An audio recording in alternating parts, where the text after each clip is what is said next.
وَإِذْ أَخَذْنَا مِيثَاقَكُمْ لَا تَسْفِكُونَ دِمَاءَكُمْ وَلَا تُخْرِجُونَ أَنفُسَكُمْ مِنْ دِيَارِكُمْ ثُمَّ أَقْرَرْتُمْ وَأَنْتُمْ تَشْهَدُونَ۔ ترجمہ: اور یاد کرو جب ہم نے تم سے عہد لیا کہ آپس میں کسی کا خون نہ بہانا اور اپنے لوگوں کو اپنی بستیوں سے نہ نکالنا، پھر تم نے اقرار بھی کر لیا اور تم خود اس کے گواہ ہو۔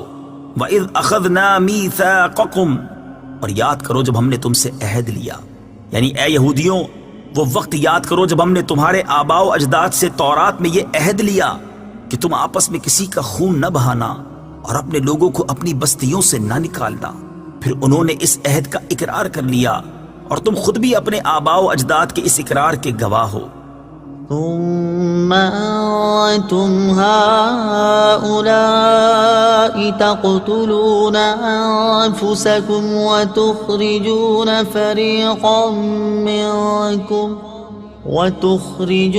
فريقا منكم من ديارهم تظاهرون عليهم بالإثم والعدوان وإن يأتوكم أسارى تفادوهم وهو محرم عليكم إخراجهم أفتؤمنون ببعض الكتاب وتكفرون ببعض فما جزاء من يفعل ذلك منكم إلا خزي في الحياة الدنيا ويوم القيامة يردون إلى أشد العذاب وما الله بغافل عما تعملون أولئك الذين اشتروا الحياة الدنيا بالآخرة فلا يخفف عنهم العذاب ولا هم ينصرون۔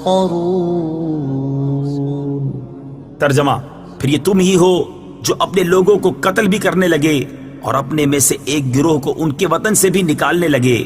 تم ان کے خلاف گناہ اور زیادتی کے کاموں میں مدد بھی کرتے ہو، اور اگر وہی قیدی ہو کر تمہارے پاس آئے تو معاوضہ دے کر انہیں چھڑا لیتے ہو، حالانکہ تمہارے اوپر تو ان کا نکالنا ہی حرام ہے۔ تو کیا تم اللہ کے بعض احکامات کو مانتے ہو اور بعض سے انکار کرتے ہو؟ تو جو تم میں ایسا کرے اس کا بدلہ دنیاوی زندگی میں ذلت و رسوائی کے سوا اور کیا ہے، اور قیامت کے دن انہیں شدید ترین عذاب کی طرف لوٹایا جائے گا۔ اور اللہ تمہارے اعمال سے بے خبر نہیں۔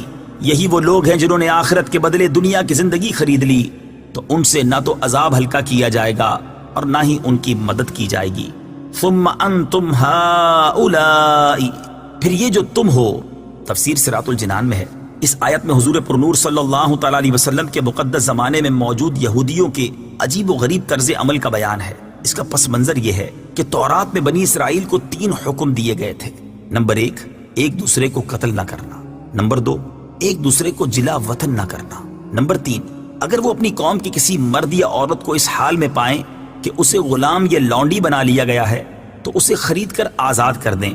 نسل در نسل یہ عہد چلتا رہا، یہاں تک کہ مدینہ منورہ کے گرد و نواح میں آباد یہودیوں کے 2 قبائل بنی قریظہ اور بنی نذیر میں منتقل ہوا۔ اس وقت مدینہ شریف میں مشرکوں کے 2 قبیلے اوس اور خزرج رہتے تھے۔ بنی قریظہ اوس قبیلے کے حلیف تھے اور بنی نذیر خزرج قبیلے کے حلیف تھے، اور ہر ایک قبیلے نے اپنے حلیف کے سامنے قسم اٹھا رکھی تھی کہ اگر ہم میں سے کسی پر کوئی حملہ آور ہوا تو دوسرا اس کی مدد کرے گا۔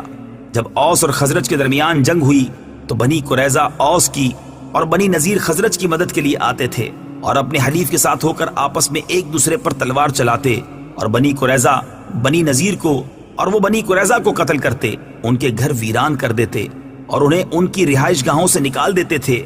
لیکن جب ان کی قوم کے لوگوں کو ان کے حلیف قید کر لیتے تو وہ ان کو مال دے کر چھڑا لیتے تھے۔ مثلا اگر بنی نذیر کا کوئی شخص اوس قبیلے کے ہاتھ میں گرفتار ہوتا تو بنی قریظہ اوس قبیلے کو مالی معاوضہ دے کر اس کو چھڑا لیتے، حالانکہ اگر وہی شخص لڑائی کے وقت ان کے ہاتھ آ جاتا تو اسے قتل کرنے میں ہرگز دریغ نہ کرتے تھے۔ لوگوں نے ان سے کہا کہ تم بھی عجیب لوگ ہو، کہ ایک دوسرے کو قتل بھی کرتے ہو اور فدیہ دے کر چھڑا بھی لیتے ہو؟ یہودیوں نے کہا ہمیں تورات میں یہ حکم دیا گیا ہے کہ ہم اپنے قیدیوں کو فدیہ دے کر چھڑا لیں۔ اس پر ان سے کہا گیا کہ پھر تم ایک دوسرے کو قتل کیوں کرتے ہو، حالانکہ تورات میں تمہیں اس چیز سے بھی تو منع کیا گیا ہے۔ یہودیوں نے کہا جنگ کے دوران ایک دوسرے کو قتل کرنے سے اگرچہ ہمارا اللہ تعالیٰ کے ساتھ کیا ہوا عہد ٹوٹ جاتا ہے، لیکن ہمیں اس بات سے شرم آتی ہے کہ ہمارے حلیف ذلیل ہوں، کیونکہ اگر ہم نے ایک دوسرے کو قتل اور جلا وطن نہ کیا تو اس میں ہمارے حلیفوں کی ذلت ہے، اور چونکہ فدیہ دے کر چھڑا لینے میں ان کی ذلت نہیں ہے، اس لیے ہم اس عہد کو پورا کر دیتے ہیں۔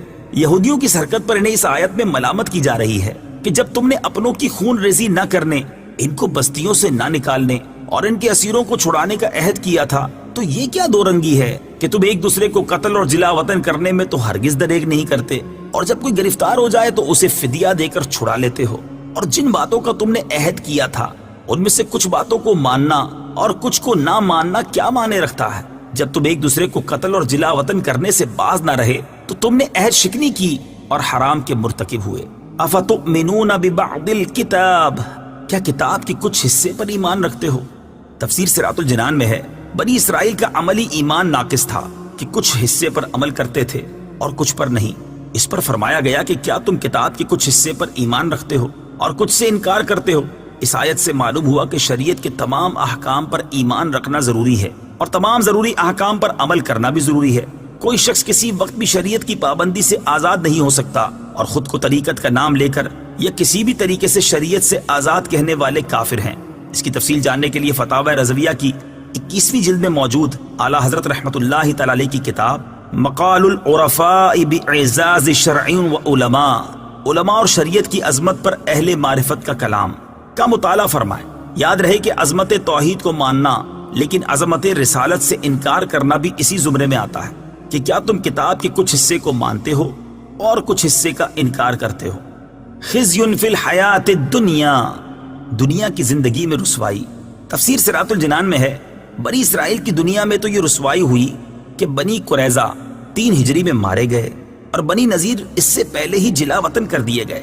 اس سے معلوم ہوا کہ کسی کی طرفداری میں دین کی مخالفت کرنا اخروی عذاب کے علاوہ دنیا میں بھی ذلت و رسوائی کا باعث ہوتا ہے۔ دنیا کے بڑے بڑے معاملات کو اس آیت کے تحت دیکھا جا سکتا ہے۔ نیز یہ بھی معلوم ہوا کہ کبھی گناہوں کی شامت سے دنیاوی آفات بھی آ جاتی ہے۔ وَمَا اللَّهُ بِغَافِلٍ، اور اللہ غافل نہیں۔ تفسیر صراط الجنان میں ہے اس طرح کی آیات جن میں یہ مفہوم ہو کہ اللہ تعالیٰ تمہارے اعمال سے غافل نہیں، ان میں نافرمانوں کے لیے شدید وعید ہوتی ہے کہ اللہ تعالیٰ تمہارے افعال سے بے خبر نہیں ہے، تمہاری نافرمانیوں پر شدید عذاب دے گا۔ یوں ہی ایسی آیات میں مومنین اور صالحین کے لیے خوشخبری ہوتی ہے کہ انہیں اعمال حسنہ کی بہترین جزا ملے گی۔